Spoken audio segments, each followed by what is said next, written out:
The cry in the alley city of Zorvia Prime sparkled like a giant jewel under the two suns. Tall crystal towers reached into the sky.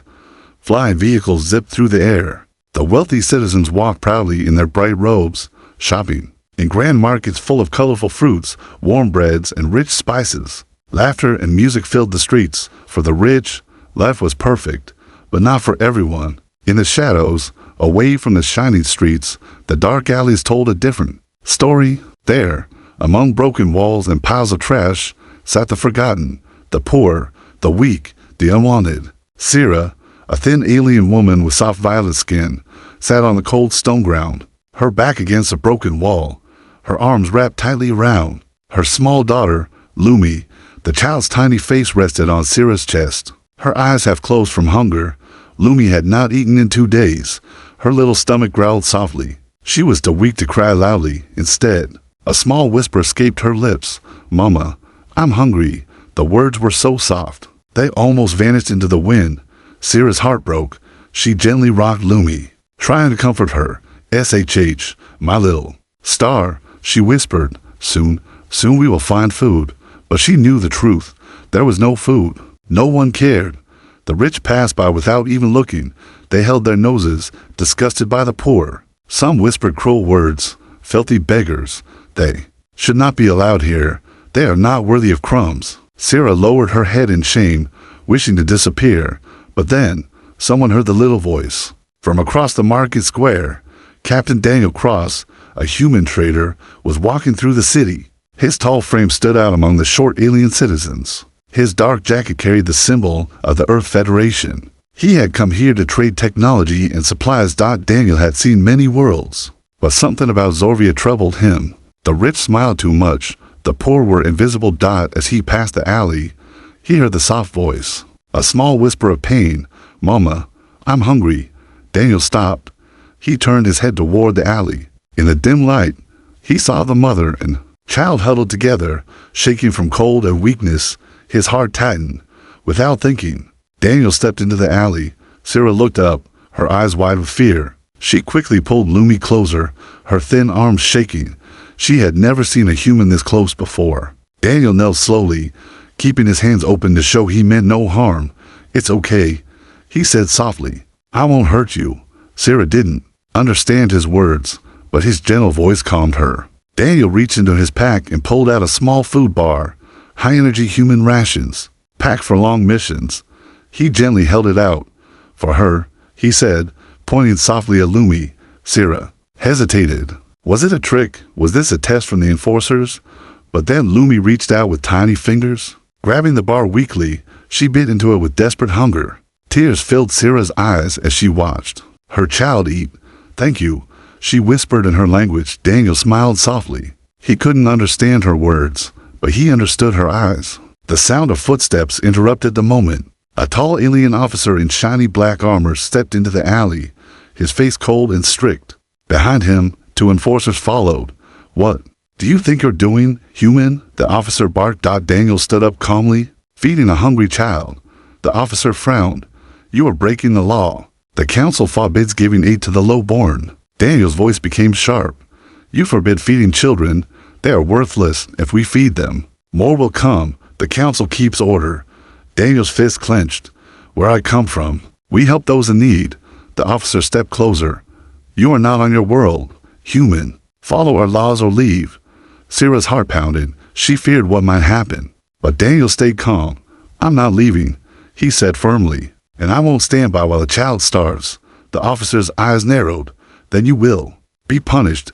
He raised his hand, and the enforcer stepped forward, weapons ready. Daniel's mind raced. He hadn't planned for this, but deep inside, one thought kept him standing tall. "I will not let them suffer." In the shining city of Zorvia, where the rich lived without care, one human had heard a little girl's cry, and everything was about to change. The first male there inside the alley grew heavy. The officer's hand stayed raised as his enforcers aimed their weapons at Daniel. The shiny black metal glowed under the city lights. Syrah held her child tightly, frozen in fear. Daniel stood firm. "I will not step away," he said again, his voice steady. "She's just a child." The officer sneered. "You will learn, human." We do not waste resources on low-born trash. Daniel's face tightened. Where I come from, children are not trash. The enforcer stepped closer. Sarah's heart pounded. Her people never dared speak against the council. No one ever stood for them. But this human was different. Suddenly, loud voices echoed from the crowd. Some wealthy citizens had gathered at the alley entrance, watching the scene with curiosity. He's helping them. Why is a human feeding beggars? He must be punished. The officer raised his voice proudly, speaking to the growing crowd. See, the human breaks our laws. He feeds the worthless and disrespects our order. More eyes turned to Daniel, some full of anger, others full of silent curiosity. Daniel's mind worked quickly. He had no backup, no army, only his training, his courage, and his sense of right and wrong. He spoke loudly so the crowd could hear. Look at this child. He pointed to Lumi, who now held the food bar tightly, chewing it slowly. She is starving, and you call this a crime? The officer stepped forward angrily. You challenge the High Council. Daniel looked him in the eye. I challenge cruelty.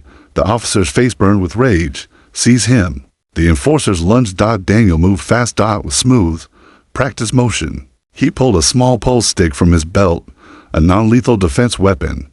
He swung it low, striking one enforcer's knee, sending him crashing to the ground. The second guard fired a shot, but Daniel dodged, rolling behind a pile of crates. The crowd gasped.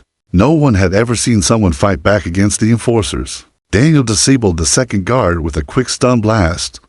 The officer now pulled his own weapon, but before he could fire, Daniel aimed his pulse gun directly at him. Don't, Daniel warned. No more. The officer froze, shocked that the human had turned the entire fight in seconds. Sarah's eyes filled with both fear and wonder. This human, he fought for them, for her child. Daniel's voice grew firm, speaking again to the crowd. Who here will speak for this child? Who will say it's right to let her starve? The crowd stood silent. No one dared answer. The officer's voice shook with rage. You think this will change anything, human? The council controls this world. Daniel replied calmly. Not forever. Sirens rang suddenly through the city streets. Backup was coming. Daniel quickly turned to Sarah. We need to leave. Now. Sarah nodded, clutching Lumi as she stood. Daniel reached out, pulling them gently as they hurried down a side path. Slipping deeper into the maze of alleys behind them, the officer screamed into his communicator. Full alert. The human has fled with the beggars. Find them, as Daniel led Sarah and Lumi through the narrow alleys. He spoke softly, trying to calm her. You're safe for now. Sarah whispered back in her language, but Daniel understood her eyes for the first time in her life. Someone had stood beside her, someone who didn't turn away. High above, in the shining towers of Zorvia, the council watched the footage from security drones. One elder spoke coldly. The human must be captured immediately. Another added, and the child bring her to us. The hunt had begun. Facing the enforcers, narrow alleys twisted like a maze behind the glowing city towers. Daniel moved fast, leading Sarah and little Lumi deeper into the dark passages. His eyes scanned every corner. He knew the patrols would be closing in soon. Sarah ran beside him, holding Lumi tightly against her chest. The child had grown quiet again, tired but still awake, her tiny eyes wide with fear. Daniel stopped at a corner and peeked carefully. A patrol of armored enforcers blocked the main exit ahead. They're faster than I thought, he whispered. Sarah looked at him with panic in her eyes. What we do? Daniel thought quickly. We hide. He led them into a small broken doorway, once a storage room long abandoned. Inside, it was dark, filled with old crates. They crouched behind them, silent, as heavy boots marched past outside. The enforcer leader barked orders. They can't be far. The council demands we capture the human and the child. Check every corner. Daniel listened, his heart pounding, but his mind stayed sharp. He whispered softly to Sarah, we'll find a way out. I promise. She nodded silently, clutching Lumi even tighter.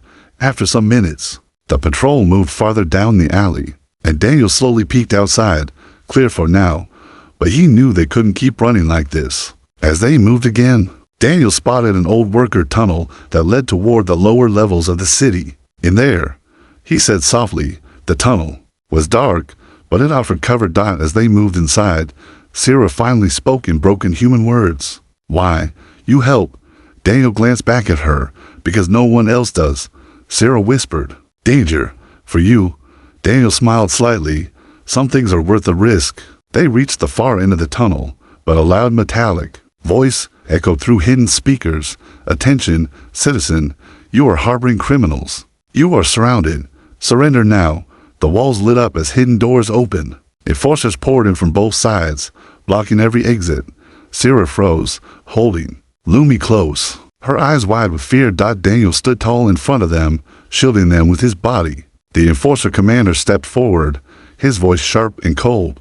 "Human, you have broken our highest laws. Surrender. Hand over the child." Daniel's voice stayed calm. "She's just a child. She's hungry, not dangerous." The commander sneered. "The council decides who is valuable." Daniel's hand hovered near his pulse gun, but he knew there were too many to fight this time. Suddenly, the commander gave the order, "Seize him." The enforcers moved and Daniel raised his weapon, but before he could fire, the air filled with a strange humming sound. Everyone froze. The sound grew stronger, a soft singing, like gentle music, but filled the entire tunnel. It was Lumi, the little girl, too weak to speak earlier, now softly hummed as she clung to her mother. The enforcers staggered. Their helmets buzzed. Some dropped their weapons, covering their ears. Daniel stared in surprise. Sira whispered, her voice is special. The girl's natural alien ability was activating. Her pure, soft song was creating a strange energy that shook the enforcer's equipment. Daniel saw the opening. "Now," he shouted. He grabbed Sarah's hand and pulled her forward. Running past the stunned guards, the small group raced through the tunnel, pushing toward a small maintenance shaft Daniel had seen earlier. One of the younger enforcers tried to stop them, but Daniel swung his pulse stick and knocked him out cold. They reached the shaft and climbed inside, crawling fast through the narrow space. Behind them, the commander shouted in fury, "Find them!" Finally, they reached the surface. They emerged in the lower industrial zone, far from the main city streets. Sarah gasped for breath, holding Lumi tightly. Daniel looked back at them both. "We made it, for now." But high above, in the tallest tower of Zorvia, the council watched the security feed with growing anger. An elder hissed, "The child has abilities. We must capture her, no matter the cost." The hunt was far from over. Asterisk, the hidden village at lower levels of Zorvia Prime, were cold and dark. Pipes leaked steam. Strange creatures crawled in the shadows. This was the part of the city where no one from the upper towers ever came. Daniel led Sarah and little Lumi carefully through the narrow tunnels, always listening for the sound of approaching soldiers. The child was wrapped tightly in Sarah's arms, her soft humming now quiet again. Hours passed as they moved deeper underground. Finally, Sarah spoke softly, "I know a place." Daniel nodded. "Show me." They reached a large metal door hidden behind an old market stall. Sarah knocked softly in a strange rhythm. After a moment, the door slid open. A small group of tired, thin aliens stood behind it. Their faces showed surprise at the sight of the human. Sarah spoke quickly in her own language. The others looked at Daniel with suspicion, but then aloud. Them inside, they had entered the hidden village. The village was built inside an abandoned part of the city's foundation. Old lights flickered, cracked floors and makeshift homes filled the huge open space. Dozens of poor families lived here in secret, hiding from the council's laws. Thin children ran barefoot. Mothers cooked small meals with what little food they could gather. Sick and old aliens sat quietly, their eyes dull from years of suffering. Daniel's heart broke at the sight. "These people, all hiding?" he asked. Sarah nodded. "Council forbid us. No food, no work, no hope." Daniel clenched his fists. "This is wrong." The village leader, an old woman named Mavra, approached slowly. "You are brave, human, but you bring danger here," she said calmly. Daniel answered firmly, "I couldn't let them starve." Mavra studied him carefully. "No one from the upper cities helps us. Why you?" Daniel's voice softened. "Because every child deserves to eat. Every life matters." Mavra gave a small nod. "You have a good heart, but the council hunts you now. They will find this place." Daniel looked around the village. "Then let's make sure they won't." For days, Daniel stayed with them, using his human knowledge and technology. He helped build small hydro farms using the moisture from leaking pipes. Soon, green plants began to grow inside the dark village. Fresh food for the first time in years. He repaired broken heaters, fix water lines, and train some of the men and women how to defend themselves if soldiers ever came. Sarah watched him with growing amazement. No one had ever done so much for them. Lumi laughed for the first time. Playing near the growing plants, her smile gave Daniel more strength than any weapon. At night, Daniel and Sarah sat together near a small fire. She looked at him, her voice soft. "Why you stay? You can leave." Daniel smiled gently, "Because I have something to fight for now." He looked at Lumi playing with other children. "She reminds me why I left my world. To help others who need it." Sarah lowered her eyes. No one had ever spoken to her like this. "You, good," she whispered. Daniel chuckled. "Maybe," but far above, the council was not resting. In their grand chamber, the high elders reviewed new reports. The human has built a small farm. The beggars grow strong. One elder spat. "The child's voice may become dangerous," another warned. "Her gift can be a weapon." The leader of the council, a tall figure named Elder Vorth, spoke coldly. "Then we destroy them all. This human has inspired rebellion. We crush it before it spreads." Vorth slammed his staff into the ground. "Send the elite enforcers. Find the village. Wipe them out." The decision was made. The hunters were coming, and this time they would bring full firepower. The betrayal hidden village grew stronger with each passing day. The small hydro farms that Daniel built were now filled with fresh green plants. The children laughed. The sick grew stronger. For the first time in many years, the forgotten people of Zorvia Prime tasted hope. Sarah smiled as she watched little Lumi eat fresh food and play with the other children. The girl's cheeks had color again. Her soft giggles filled the air. Daniel worked hard, teaching the villagers how to maintain the farms, repair the machines, and defend themselves. But deep in the shadows, danger was growing among the villagers. One man watched with fear and jealousy. His name was Corin. He had lived in the hidden village for years. He dreamed of rising above his low-born status. When the council soldiers secretly approached him with an offer, he couldn't resist. "You give us the human and the child," the soldier whispered, "and we give you a home in the upper towers, food, power, safety." Corin's heart pounded. He knew betraying Daniel would be evil, but the hunger for comfort was stronger. That night, Corin slipped into a hidden chamber and activated a small beacon. A soft red light blinked. The council now knew exactly where the hidden village was. The betrayal was done. The next morning, Daniel felt something strange. His scanner picked up signals far above the village, multiple dropships approaching fast. He frowned. "We've been found." Sarah rushed to him, holding Lumi. "They come." Daniel nodded. "Already moving to prepare. They're sending everything." Within minutes, the sky above the old tunnels roared with engines. Giant metal dropships landed at the surface entrance. Heavy soldiers in black armor stormed down into the tunnels, weapons ready. Leading them was Elder Vorth's personal strike team, the most brutal enforcers of the council. "Capture the child." Vorth's voice echoed through the soldiers' helmets. "Kill anyone who resists." Daniel ordered the villagers into their shelters. "Stay behind cover. Protect the children." The villagers, though scared, trusted him. They moved quickly, ready to defend their home. Daniel set traps along the tunnel's hidden stun mines, collapsing walls, and defense turrets he had built from scrap. The first wave of enforcers entered. Boom! The traps exploded, sending several soldiers flying. The narrow tunnels worked against the attackers, limiting their numbers. Daniel moved like lightning, firing carefully, disabling one soldier after another. But there were too many. The elite enforcers pushed deeper, their armor stronger, their weapons deadlier. Daniel shouted to Sarah, "Take Lumi, get to the back chamber." Sarah nodded, grabbing her child and running with the others toward the deepest shelter. Suddenly, one of the council soldiers appeared behind them, aiming at Sarah. Corin stepped out of the shadows. He held a weapon too. Sarah froze, shocked to see him. "You betray us," she whispered. Corin's hand shook. His eyes were full of guilt. But he aimed at Daniel. I had no choice." Daniel raised his hand slowly. "You always have a choice." For a moment, Corin hesitated. Suddenly, Lumi's soft voice began to hum. The same gentle song from before filled the air. The sonic energy pulsed softly, growing stronger. Corin's hand shook violently. His weapon dropped. The soldier behind him collapsed as the humming waves hit his helmet. Corin fell to his knees, covering his ears. I'm sorry. Daniel quickly pulled Sarah and Lumi behind cover.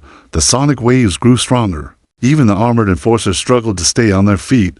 Their weapons malfunctioned. The villagers, seeing the enemy weaken, fought back with simple weapons nets, stun poles, and traps. One by one, the soldiers fell. The hidden village stood strong. Hours later, silence returned. The surviving enforcers surrendered. The battle was won. Daniel stood beside Sarah and Lumi as the villagers cheered. Corin sat quietly, his head down, crying. Sarah spoke softly, "You save us again."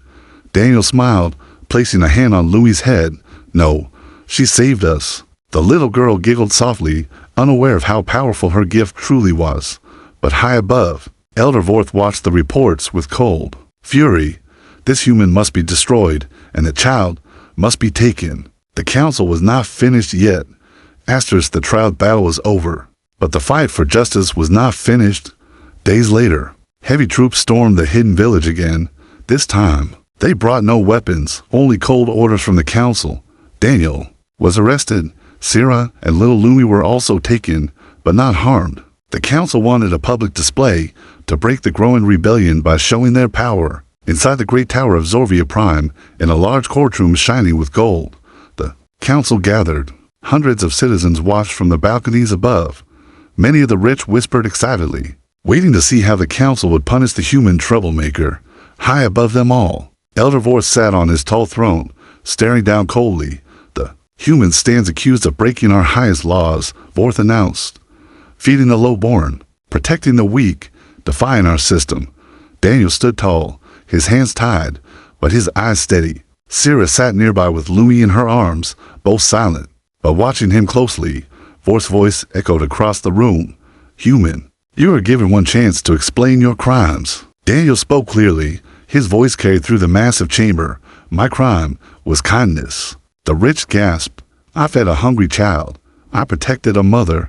I helped people survive." He looked at the crowd. "And you call this a crime?" Some citizens shifted uncomfortably. Murmurs spread across the room. One elder growled, "Our order exists because we control resources. The weak are weak by nature." Daniel raised his voice. "No child chooses to starve. No mother chooses to beg." He pointed toward Sarah and Lumi. "They are alive today because one person decided to care." More whispers filled the chamber. Among the crowd, some poor citizens secretly gathered to watch, hiding among the rich. They whispered to each other, "He speaks truth. He fights for us." Slowly, more voices joined. Elder Vorth slammed his staff on the floor. "Enough." He glared at Daniel. "Compassion is weakness. Without control, our world falls into chaos. You bring rebellion. Human, you will be executed." Sarah gasped, holding Lumi tighter. Lumi whimpered softly. Her voice began to hum once more. The soft song spread through the air. The courtroom shook slightly as the sonic energy touched everyone. The crowd grew silent. Lumi's pure voice filled the hall, not with pain, but with gentle warmth. Even the council guards paused, their eyes wide, feeling the strange peace in her song. One voice suddenly shouted from the balcony, "This child is not a threat." Another voice joined, "The council is the real danger." More citizens rose. To their feet, "The poor deserve to live. Feed the children. The human speaks for us." The voices grew louder, spreading like a fire across the courtroom. Vorth's face twisted in rage. Guards silenced them, but many guards hesitated. Some lowered their weapons. The people's voice grew stronger, drowning out the council's orders. Sarah stood up, holding Lumi high. "My daughter is not your tool. She is hope." Daniel stepped forward, facing the council. "You rule with fear, but today, you see something stronger." He looked at the rising crowd. Hope. The chamber doors burst open. Thousands of citizens filled the grand hall, shouting together, "Freedom, freedom, freedom." The council's power was breaking. Elder Vorth shouted, "Take them all down." But most guards now stood frozen, unwilling to fire on their own people. A younger officer dropped his weapon and shouted, "No more." One by one, more soldiers followed, laying down their arms. The council was finished. The uprising had begun. The uprising great hall shook with the voices of thousands. Freedom, freedom, freedom. The people of Zorvia Prime, rich and poor, stood side by side for the first time in many years. Fear no longer controlled them. The mighty council, once untouchable, now sat trapped on their tall thrones. Their guards had dropped their weapons. Their orders were ignored. Elder Vor stood shaking with rage. "You fools!" he shouted. "You will destroy the order that keeps your world alive." But his words had no power anymore. Daniel stood in the center of the hall beside Sierra and little Lumi. His voice rose above the noise. "You call it order, but it was only cruelty." He turned to the crowd. "Today, you broke your chains. You spoke with one voice." One elder tried to escape, but the crowd blocked his path. "No more running," one citizen said. "You fed yourselves while we starved." The people quickly surrounded the council. Some shouted for punishment, but Daniel raised his hand, speaking calmly. "Justice is not revenge. We will build something better." The crowd listened. Sierra spoke softly, but clearly. "We build." Together, Elder Vor fell to his knees, defeated. The council's long rule had ended. In the days that followed, the people of Zorvia began to rebuild their world. The food farms Daniel started in the hidden village expanded to every part of the city. No child would ever starve again. The poor came out of hiding. The rich learned to share. For the first time, Zorvia became a world of hope. Daniel was offered great power by the new leaders. But he refused. "I didn't come to rule," he said softly. "I only came to help." Instead, he stayed with Sierra and Lumi, building a small home near the new farms. The little girl, once so weak and hungry, now laughed and ran in the green fields, singing her sweet songs. One evening, as the twin suns set, Daniel sat beside Sierra, watching Lumi chase butterflies. Sierra looked at him with warm eyes. "You hear her cry?" Daniel smiled. "I heard, and I stayed." Sierra took his hand gently. "You, our family." Daniel squeezed her hand, looking at the beautiful world they had saved together. Double quotes, "Yes, my family." High above, the stars blinked softly, as if watching over them. A single human who refused to walk away had changed an entire world. Not with power. Not with weapons, but with kindness. Asterisk.